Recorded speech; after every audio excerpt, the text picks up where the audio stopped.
I'm Mike Minicino, and this is the first edition of EIR Special Report. After many years of neglect, Americans are finally becoming aware of the problems facing our southern neighbors in Central America. Over the last few years, we've seen Nicaragua turn into a major Soviet client state. There is a growing insurgency in El Salvador, the outcome of which is by no means certain. The United States is now contemplating a major military presence in the Honduras.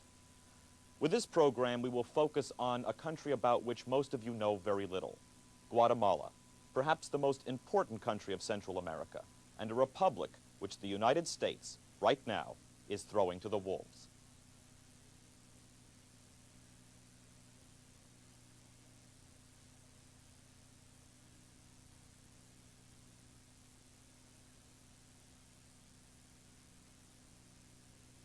These days, Guatemala has almost disappeared from American press reports. It's been deemed more important to cover Nicaragua and El Salvador. But while Nicaragua is important, the linchpin of Central America is Guatemala. Guatemala is the largest country in Central America, 5 times larger than El Salvador, for instance, and contains almost half the region's population. Guatemala City, the capital, alone contains more people than all Nicaragua. The first impression one gets of the country is of its great beauty. Here we find a richness of classical culture set in a surprisingly mild climate. That mild climate combines with a fertile soil to make Guatemala a potentially large agricultural exporter. Guatemala's proximity to the southern regions of the United States, only 2 hours by air, could mean the country's development into a significant trading partner of the United States. Right now, however, Guatemala is not developing. It is reported that the debt-strapped country can now no longer afford even the $14 million a week in oil shipments necessary to fuel the physical economy. This was not always the case. In the Alliance for Progress period and into the 1970s, Guatemala was developing. Its major problem, then, like the rest of Ibero-America, was a Cuban-backed revolutionary movement. The insurgency was centered in the most remote and poorest regions of the country, where the populations were overwhelmingly Indian, descendants of the ancient Mayans. Wherever the insurgents were successful, it was not so much when they trumpeted their Marxist-Leninism as when they portrayed the government as ruthless Spanish conquistadores and themselves as the descendants of Mayan rebels. Through this tactic, a favorite of the international communist movement in the late 1960s, the insurgents gained many Indian recruits. By the mid-1970s, however, a combination of government development programs and vigorous military action vastly eroded support for the insurgency. The country was quiet. Then the roof, literally, fell in. In 1976, an earthquake destroyed 35% of the country. 25,000 died, 100,000 were injured.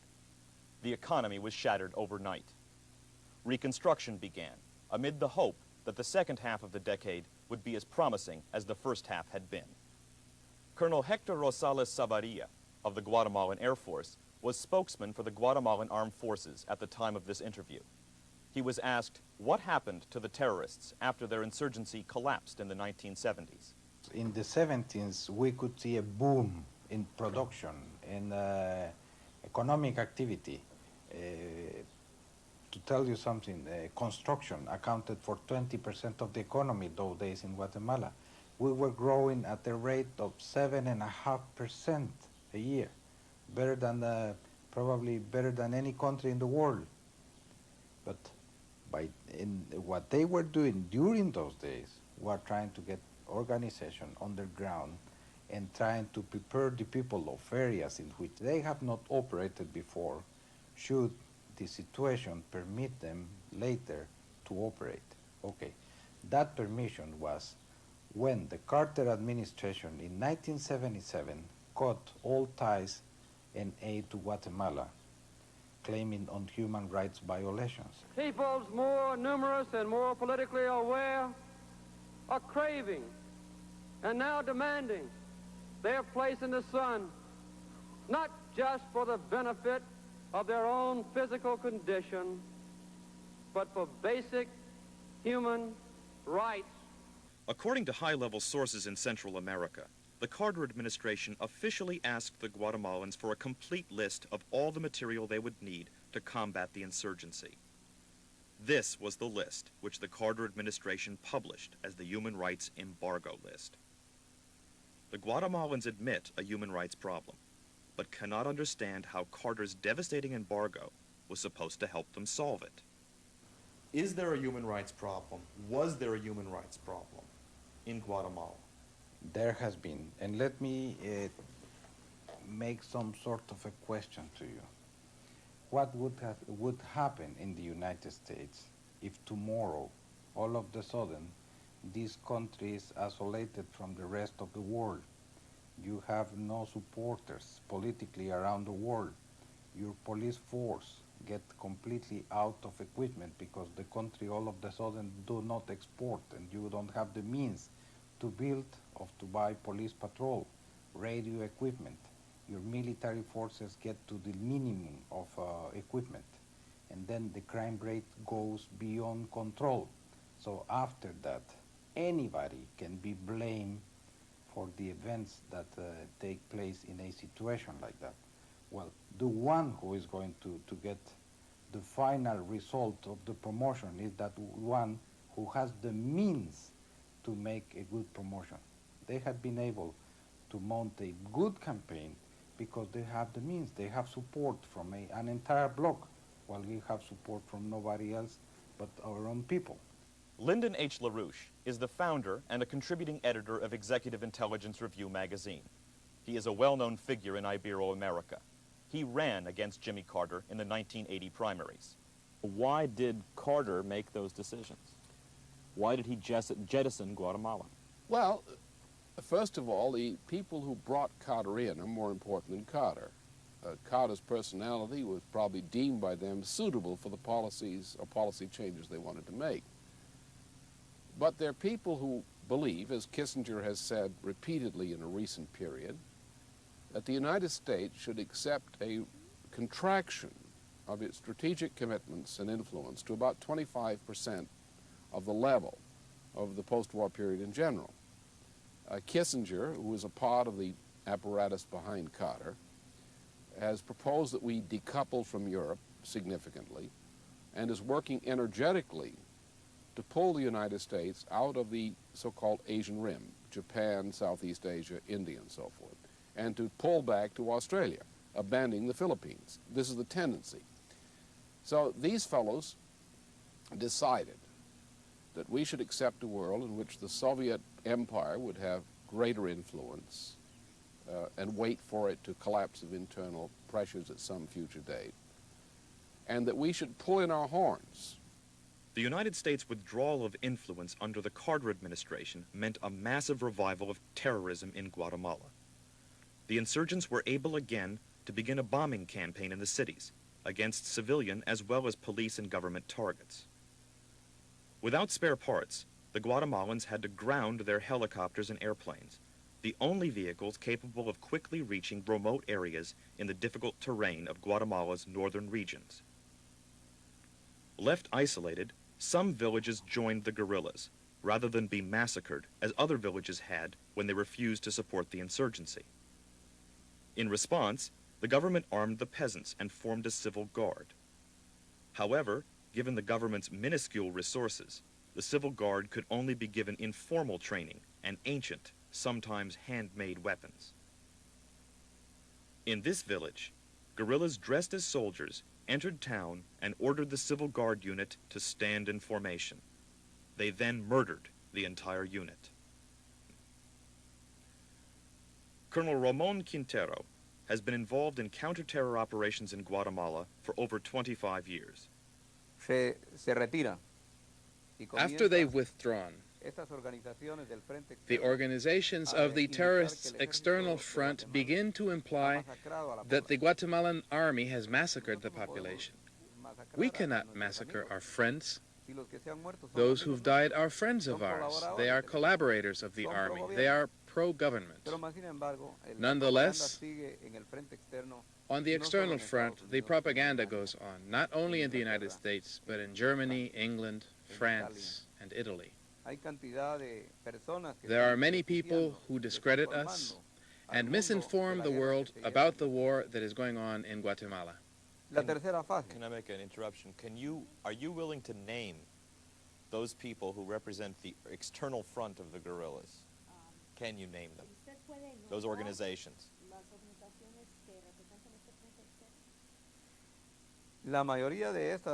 Most of these organizations, which represent the external front, have become known through Amnesty International. In fact, Amnesty International is only a small part of the international propaganda machine supporting the insurgents. The Guatemalan government has been attacked not only by human rights organizations, but also by the so-called Indigenous Peoples Movement, which calls for Indian autonomy. Here is a piece by one of the major indigenous peoples organizations. You see that it is sponsored by major institutions, including the West German Evangelical Church, a suspected Soviet bloc funding conduit, according to West German security forces. Lee Myers is a retired colonel of the U.S. Army and an expert on counter-terror operations. He recently completed a fact-finding tour of Central America. Unbeknownst to a lot of Americans today, there is a situation in Guatemala that has greatly affected not only the economy of this country, but could, in the long term, affect some of the things that are going to take place within the United States within the forthcoming years.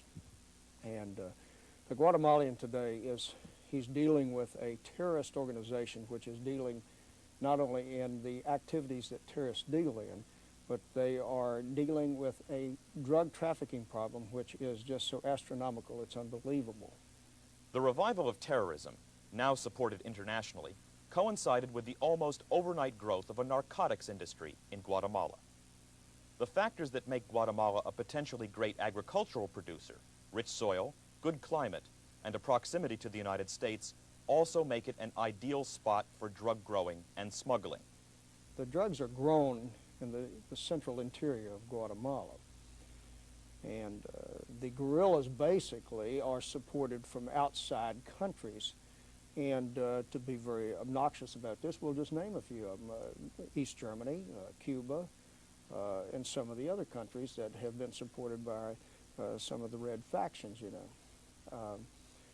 The aircraft are landing and taking off within the interior of Guatemala. They're flying the drugs out of the country to the United States, to Mexico, and to other countries which market these drugs. The guerrilla is actually the guy that is doing, or the terrorist, as you may be, not so much the guerrilla, but we'll use this terminology in a synonymous manner. One equates to the other. A terrorist and a guerrilla are the same thing. So they're supporting the drug trafficking. They're making the money off of this thing. They're making the money off of the refueling of the aircraft. And at the same time, you know, they're terrorizing the villagers within the central interior of the country to support them in their activities. Colonel Mark Antonio Castellanos Pacheco is chief of the Department of Information of the Guatemalan Army. He was asked if Guatemala recognizes the relationship of the terrorists to the drug runners. Actually, it's quite simple to see. Since one of the areas of greatest influence of the drug traffickers is the north of the republic, which is the Petén province.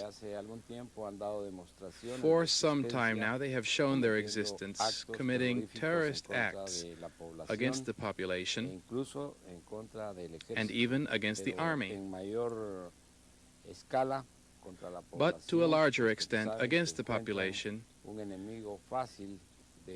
because that, they find, is an easier enemy to defeat. This coincides with large plantations which have been destroyed along the entire border of the Guatemalan Republic with the territory of Belize. They take advantage of the fact that there are no major land transportation routes, whereas on the other hand they do have even helicopters to transport both personnel and the drugs after they are The terrorists are better equipped? Why, of course, yes. Because the alliance with the drug runners allows the terrorists to use weapons and vehicles which are more sophisticated and modern, and which the army does not even own. Who's behind this narco-terror alliance? Well, I don't think there's any doubt in anybody's mind who is familiar with these countries and with the situation there that all of these terrorist activities are supported, they're supported directly by the Soviet Union. It's a blatant statement, but it's a true statement. What are the Soviets up to in backing this alliance, this narco-terror alliance?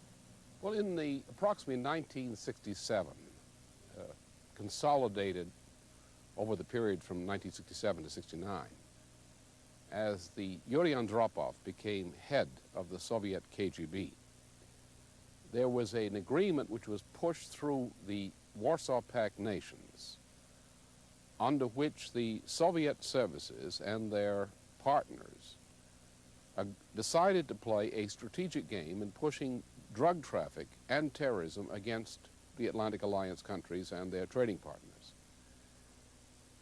While terrorism does not originate entirely with the Soviet Union, the Soviets are, through Bulgaria on the drugs and terrorism side, and through East Germany otherwise, the Soviets are an integral part of international terrorism.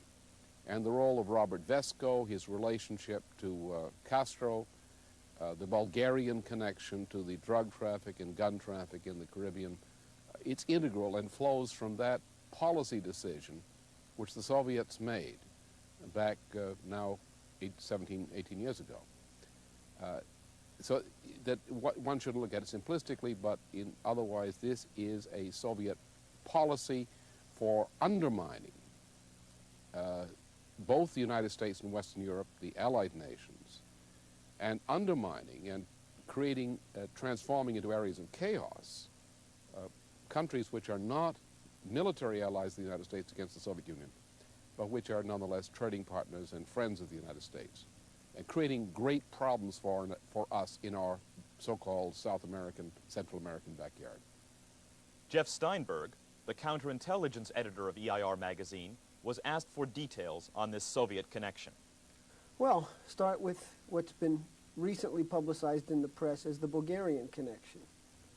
The Bulgarians are up to their eyeballs in drug trafficking through the Middle East into Western Europe, and from Western Europe and the Middle East intensively into the Western Hemisphere.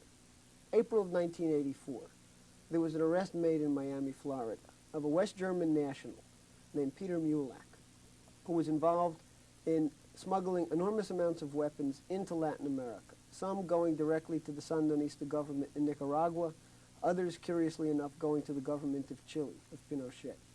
A cable was intercepted between Mulak and the Bulgarian export-import company Kintex, in which it was specified that Mulak would pay for these weapons in the form of delivery of morphine-based cocaine and opium. And this is typical of the transactions that we have found through this particular Bulgarian connection, which is one of the closest working secret services to the Soviet KGB. In 1983, in Italy, Milan, Italy, a company called Stipam International was busted. It was discovered that they were involved in tens of billions of dollars a year in barter trafficking of guns for drugs, covering all of the terrorist groups in the Middle East being provided with weapons, and in exchange those groups were serving as the infrastructure for producing and securing the smuggling of these drugs into the West. Stipam was set up by a Syrian national named Henry Arsan, who was an employee of the Bulgarian company that I just mentioned, Kintex. He had been employed by them beginning in 1967, within months of the Andropov meeting that I cited earlier. And Stipam International's president, Arsan, lived out of a villa in Sofia, Bulgaria, while he was working out of this headquarters of his smuggling operation in Milan, Italy. These are merely two examples that I think document a consistent pattern of finding that the involvement of East Bloc security services with Western-based drug trafficking mafias has become a virtual marriage to where it's no longer possible to separate the two from one another as an operational capability. We're at war. We're in simple terms at war with an international monster. And in order to combat this, we have to provide that support to each of these countries that is necessary within each country on an individual basis to combat the problem. Now, this doesn't necessarily mean, let's take, for instance, in the case of Guatemala. Guatemala doesn't have to have United States troops. Guatemala has the expertise and the capability in their own right, and they have the officers and the people there that can take care of this problem, but they need the resources to take care of the problem. The greatest thing that they need is they need equipment. But in order to get equipment, you have to have monies to buy equipment. They don't need brand new equipment per se. A lot of the equipment that they could use could be some equipment that we probably have sitting around in some stockpiles someplace, not putting it to very good use. For instance, a lot of good radio equipment that they could use. They need some more radar stations. We have some radar that's probably not being put to the maximum use right now they could use.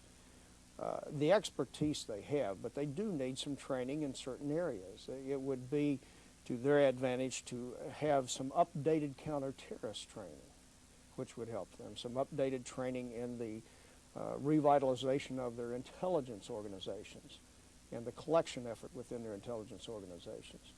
Basically, we're talking about equipment, some update in their training, and probably some additional monies to reinforce some of the programs that they have presently ongoing. For instance, they don't really have enough money to even train their police and their military in the manner that they should be trained. You know, when you give a guy 5 rounds of ammunition to train him with, that's ludicrous. En realidad, como le digo, nos falta el equipo What we lack necesario is the necessary para poder equipment nosotros, ser el valladar, for us to be able to muro de act contención as a para containment evitar barrier el narcotráfico, against this drug poder traffic, actuar and de una to be forma able to act profesional y professionally eficiente, and efficiently, sabiendo que saldrá knowing that beneficiado con esto Guatemala will be Guatemala, benefited porque estaremos neutralizando because we la shall acción de los neutralize terroristas, the actions y a of la the vez terrorists, estamos and at the ayudando al same mundo, time we'll help the porque entire el peor world, enemigo del mundo because the precisamente world's worst es la enemy droga. is drugs. Are we talking about war?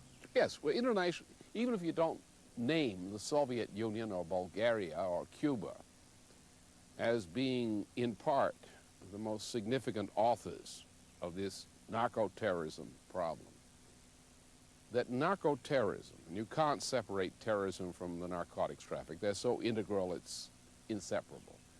Narco-terrorism is today an international entity which functions in some respects like a government. This entity, international narco-terrorism, is conducting warfare against states of the Western Hemisphere and other states. Now, while the President has described his combat against this evil as a war on drugs, we cannot win that fight unless we go from the word war to the practice of what the word war means. The only solution to deal with the drug problem, without which all the other things that should be done won't work, is we must have a declaration, a formal declaration of war against narco-terrorism as an entity, and fight it as necessary by the methods of war. It's a war we could fairly easily win, or at least establish major victories for in the Caribbean area. But this war, this entity, is overlaid on governments in Ibero-America and the Caribbean. Does that mean that we are talking about ultimately U.S. military presence or military action in Ibero-America, in the Caribbean? Only if we don't start the war now. The clock is ticking. Some countries like Bolivia, for example, the armed forces of the drug traffickers exceed the military capabilities of the governments themselves. The income, the revenue of the drug sector of the economy in Bolivia is greater than the revenue of the legal economy. As a result of this kind of power shift. We have increasingly, not only in Bolivia, but in other countries, increasingly sections of the population who are suffering the effects of the debt crisis and so forth find that the way they can get money, can participate in power, is to go on the payroll of the narco-terrorist apparatus, as Bolivia is the worst case. Peru is similar. Colombia is on the edge of falling totally under the control of the narco-terrorists. We still have a government that's willing to fight this problem, but with diminishing confidence. In Venezuela, we have a similar situation. Guatemala, we have a strong ally who we've neglected, which there's a commitment to fight this war. But throughout the continent, if we let the clock tick, yes, we will have governments which are owned and controlled by the narco-terrorists throughout the continent. Then, yes, maybe U.S. troops go in. Now, if we act in time to assist these governments in doing the job themselves, with nothing more than technical support from us, they can win the war. So the question as to whether we ultimately go into the hemisphere or not to fight wars below the Rio Grande border is a question of whether we have the sense and commitment now to help these governments while they still are our friends, before they become completely controlled creatures of the narco-terrorists. Many Americans believe, without much information, that you can't do much to solve the problems in Ibero-America because everybody is so corrupt. This idea is suicidal. The nationalists in Ibero-America are deeply concerned that U.S. policies, if not changed, will only increase corruption in their countries. Last year, Guatemalan authorities confiscated $350 million worth of narcotics, with a street value of $3.5 billion. Not much by international standards, but quite a lot in a poor country like Guatemala. We asked Colonel Castellanos if the narco-terrorists are amassing financial power. Lógicamente, porque ellos de Yes, su of course. producto reciben dólares. Because their No están production recibiendo quetzales. brings them dollars. They Entonces aren't hacen paid un in doble quetzals. negocio. Therefore, they make a Explotan, double profit. El dólar porque They exploit the lo venden dollar al triple de lo because que they actualmente sell it de lo que anteriormente at triple valía. the price it had before. Por otro lado, pues, And on the sacan other hand, la hierba, o sea, la marihuana, they export the la weed, amapola, in other words, the el marijuana, el the opio, poppy, which is y what you esto, get pues, opium from. les produce unos magníficos dividendos, And this produces los cuales tremendous no tienen un dividends, beneficio, profits for digamos, them, para which have ninguno, sino que solo para no ellos. benefit to anyone but Con to ello, como les decía themselves, anteriormente, because logran they la allow compra de them armamento, la compra de to vehículos, acquire la compra de personas, arms, y, weapons, en fin, todo personnel, lo que ellos se quieren para mantener and a los everything they pueblos need sojuzgados y to bajo maintain una the subjection tensión of populations anormal, under y abnormal sin la tension, facilidad de que estos pueblos and puedan, without any possibility for these propugnar peoples hacia su propio to promote their own desarrollo. Son development. enemigos del In fact, desarrollo they de are cualquier enemies nación. of the development of any nation. How big is drug traffic in Guatemala now? Maybe it's not that big today because we firmly oppose it, and we do everything possible to try to destroy it. But when they have enough money, you know that it's going to be very difficult for us to control, because they can even promote corruption that way. Guatemala is at a critical juncture. The relationship between the drug runners and the terrorists is not a mere business deal. It is now an alliance so close that the two are indistinguishable. The insurgents, so-called, now no longer maintain the pretense of trying to politically motivate anybody. Modeling themselves on the Sendero Luminoso, an Indian cult in Peru, the Guatemalan narco-terrorists have turned to complete barbarism. The massacre of whole villages, once a rarity, is now the preferred tactic. Crops are burned, and if people are found, so are they. This is not revolution. This is an attempt to depopulate whole areas so they can be secured as drug plantations. The same gasoline used here is sold at $50 a liter to fuel the aircraft of visiting international drug smugglers. The Soviet-backed narco-terror alliance believes that if it can continue to sow chaos and terror, soon it will have amassed sufficient power to simply buy out the government. Informed Guatemalans and Americans believe that this hideous alliance can be defeated now. But if it is not defeated soon, it may, within months, be too strong to defeat at all.